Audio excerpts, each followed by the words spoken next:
What if I told you the Roman Empire is still alive today? Not in ruins, not in movies, but in your laws, your churches, even your morning coffee. Everything you were taught about 476 AD was the greatest cover-up in history. Textbooks say 476 AD, Romulus Augustulus deposed. Barbarians win, Dark Ages begin. But zoom out. The Roman Senate kept meeting in Constantinople for another 900 years. Roman law courts kept operating.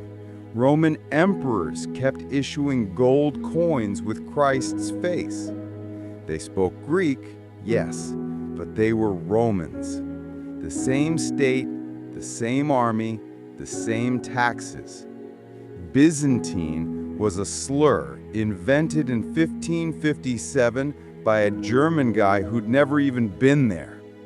Imagine if someone renamed America the Trumpentine Empire in 2500 AD to pretend it wasn't the same country. That's what happened. Enter Justinian I, the guy who said, "Watch me fix this." He reconquered Italy, North Africa, and Spain in just 20 years. He built Hagia Sophia, still the largest dome on Earth for 1,000 years. Engineers today can't explain how it survived 50 earthquakes. He codified all Roman law into the Corpus Juris Civilis, the foundation of every legal system in Europe except England. Your property rights? Thanks Justinian. His wife Theodora, a former actress, stopped a revolution by shaming the emperor. Purple makes a fine shroud. And they invented Greek fire, Napalm 1.0, a secret weapon so terrifying that enemy fleets literally burned on water while Byzantine sailors laughed. From the 9th to 11th century, Constantinople had 1 million people, bigger than any city until 18th century London. They had street lamps at night, public hospitals with music therapy, the first known inoculation against smallpox, 700 years before Jenner. Women could own property, divorce abusive husbands, even become empress alone. Irene blinded her own son for the throne. Girl boss, level 1000. The Varangian Guard, Viking berserkers who swore loyalty to the emperor and wrote graffiti in Hagia Sophia we can still read today. Halfdan was here. They copied every Greek text, while Western monks were scraping parchment to reuse it. Without them, Plato, Aristotle, Euclid, gone forever. Everyone wanted Constantinople. Arabs attacked every year for 700 years and failed every time. One siege lasted 5 years. The Byzantines sent them gift baskets of Greek fire. They defeated Attila's great-grandkids. Then came the ultimate betrayal, the Fourth Crusade in 1204. Western Christians sacked their own brothers. The Venetian Doge literally stole the bronze horses from Hagia Sophia. You can still see them in Venice. The empire fractured, but rose again in 1261, like a zombie that refuses to die. Why don't we know this? Because Western Europe needed Rome dead.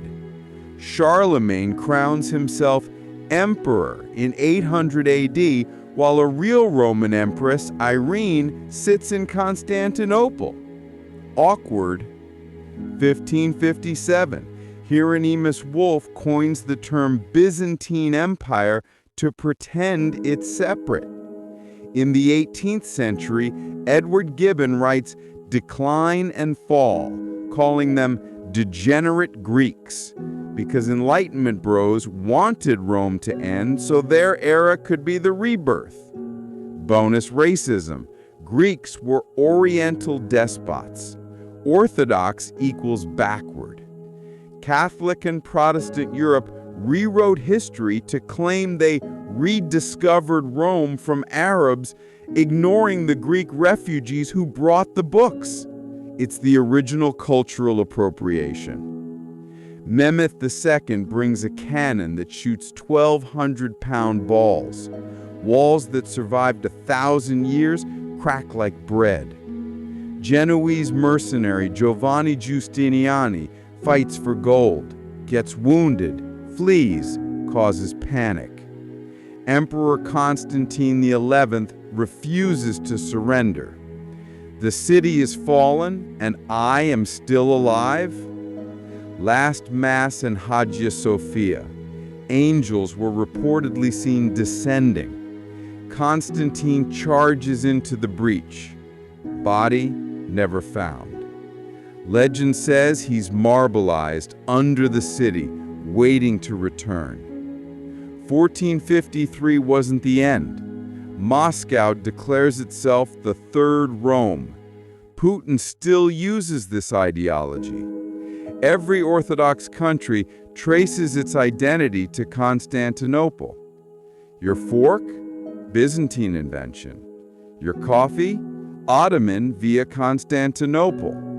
2020, Erdogan turns Hagia Sophia back into a mosque. Revenge 563 years later. We say Western civilization like it's Greece to Rome to Paris. But the real chain is Greece to Rome to Constantinople to Renaissance to us. Erasing Byzantium lets people pretend Europe was always white, always Latin, always superior. This isn't just history. It's identity theft on a planetary scale. If one empire can be erased for political convenience, what else have we been lied to about? Share this with every history teacher who bored you. Drop a comment, Rome fell in 1453, if you're awake now. Subscribe, because next week we expose the African emperors who ruled Rome for 100 years and why you've never seen their statues. The real Dark Ages weren't 476 to 800. They're the ones we're living in when we let others write our past.